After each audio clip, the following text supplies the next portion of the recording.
अस्सलाम वालेकुम दोस्तों, उम्मीद है आप सब लोग खैरियत से होंगे। बात करेंगे ओमान की कुछ अहम ख़बरों का मतलब 2 मार्च 2022 और दिन है बुध का। और पिछले 2 दिन में 28 फरवरी को और 1 मार्च 2 दिन में 1145 केस रिपोर्ट हुए कोरोना के और 2 वफ़ात हुई। इन्ना लिल्लाहि व इन्ना इलैहि राजिऊन। और इसके बाद एक बड़ी ख़बर है ओमान के हवाले से भी और हमारे लिए भी, और वो है फ्यूल प्राइसेस। ओमान में आपको पता है कि ओमान का जो क्रूड ऑयल है उसकी प्राइस 110.8 यानी ऑलमोस्ट $111 फ़ी बैरल हो चुकी है।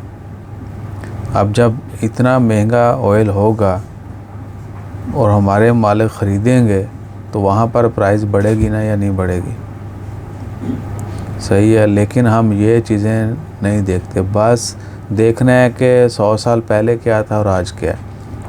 यानी ये पॉइंट था, you can think as your own, जैसे आप चाहते हैं आप वैसे सोच सकते हैं।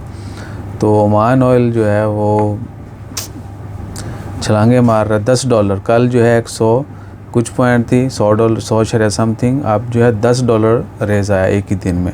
उसके बाद ओमान की ख़बरों में वल्लाही कोई बड़ी ख़बर नहीं है।